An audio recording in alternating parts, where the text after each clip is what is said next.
The amusement park Midway is a special kind of assault on the senses. It's a symphony of screaming children, the sickly sweet smell of fried dough, and the relentless mechanical jingles of 1,000 games designed to separate you from your money. I consider myself a man of reason. I understand probability. I know that the basketball hoops are oval-shaped and the milk bottles are weighted with lead. And yet, I saw it. Hanging from the rafters of a booth called Ring-a-Ding-Ding, bathed in the glow of cheap neon, was a 4-foot-long, plush stuffed banana. It had goofy button eyes and a stitched-on smile that was both inviting and deeply, deeply smug. It was glorious. It was absurd. And in that moment, I knew I had to have it. It wasn't a want. It was a primal, inexplicable need. Hey, friend, yes, you. I see you admiring the grand prize, the Potassium King. A beauty, isn't he? You look like a fellow with a keen eye and a steady hand. Am I right or am I right? The game operator emerged from the shadows. He wore a stained apron, a tiny hat perched precariously on his head, and the smile that showed far too many teeth. He radiated an aura of manufactured enthusiasm that could power a small city. Yeah, I guess. How does it work? How does it work? My friend, it's the simplest challenge on the Midway, a test of pure skill. Just toss one of these precision-engineered hoops onto one of those beautiful glass bottles, and the banana is yours. $5 gets you 10 chances of glory. What do you say? My internal monologue was screaming. Walk away. It's a trap. The rings are barely wider than the bottlenecks. The laws of physics are against you. But my mouth, that traitor, said, "All right, fine. Give me one set." He handed me a flimsy stick of 10 plastic rings. Precision engineered, he'd said. They felt like they'd been cut from a milk jug. My strategy was simple. Logic. A gentle arc, a soft release, let gravity do the work. The first ring sailed out and clinked harmlessly off the side. The second, clink. The third, fourth, and fifth produced a maddening symphony of plastic on glass.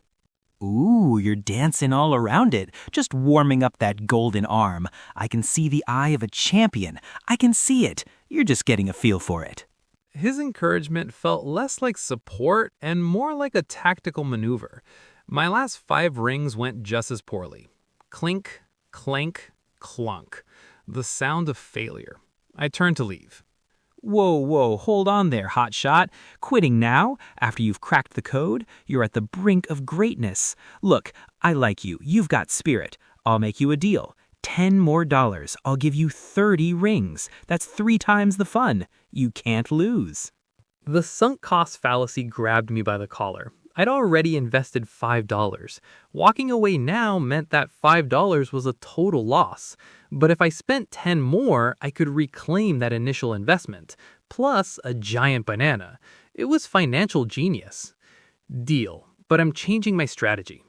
My new strategy was based on a flawed memory of a physics documentary. I decided the rings needed backspin. A slight flick of the wrist upon release would, in theory, cause the ring to grip the air differently, creating a more stable flight path and a softer landing. I explained none of this to the Carny. He wouldn't understand my genius. The first 10 backspin throws were wild. One ricocheted into the neighboring whack-a-mole. Another nearly took off the Carny's tiny hat. Haha, Maverick. I love it. Keeping me on my toes. You're not just a player, you're an artist. Look at that form. That's the stuff of legends. By the 20th ring, I was sweating. My wrist ached. The banana seemed to be laughing now. Not a smug smile, but a full-bellied, plushy chuckle at my expense. 25 rings in, one actually bounced off one bottle, hit another, and briefly, for one glorious millisecond, hovered directly over the bottleneck before falling off.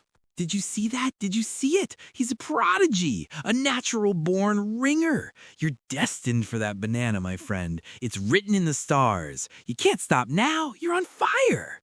My 30 rings were gone. $15 had evaporated into a pile of useless plastic hoops at the foot of the bottles. Now it was a matter of honor. Okay, how much for all of them? Ah, the champion's choice. For you, and only you, because I believe in you, $20. You get the whole bucket. The bucket of destiny. Over 100 rings. It's a tidal wave of opportunity. I handed over a crisp 20, my last one. At this point, I was pot committed. This banana was going to cost me $35, and it was going to be the most satisfying purchase of my life. My new strategy was desperation. No finesse, just overwhelming force. I grabbed the rings by the handful and just started machine gunning them at the bottles. A hailstorm of plastic descended on the booth. Clink, clonk, clink, clonk, clink. The noise was deafening. I was a whirlwind the failure. The Carny was ducking for cover, but still shouting encouragement. Yes, the fury, the passion. Unleash the storm. That banana is yours. And then, silence. I reached into the bucket and my fingers met only the cheap cardboard bottom. It was over. I had thrown over 140 rings and I had won nothing. I slumped against the counter, a defeated man. Well, now, that was a showing, my friend. A valiant effort for the ages. The bards will sing songs of your attempt. His voice had lost its manic edge. It was now the calm, reassuring tone of a shark that has just finished a large meal. But hey, don't you worry. At Ring-a-Ding-Ding, everyone's a winner. For your spectacular display of heart, you get to pick any prize you want from the special shelf. He gestured to a small, dusty shelf near the floor. It was a graveyard of broken dreams. A plastic spider ring, a comb with half its teeth missing, and a tiny, minuscule plastic keychain. It was a banana, no bigger than my thumb. He picked it up and pressed it into my palm. I stood there, under the neon lights, holding my $35 banana keychain. I looked up at the giant one. I swear it winked at me.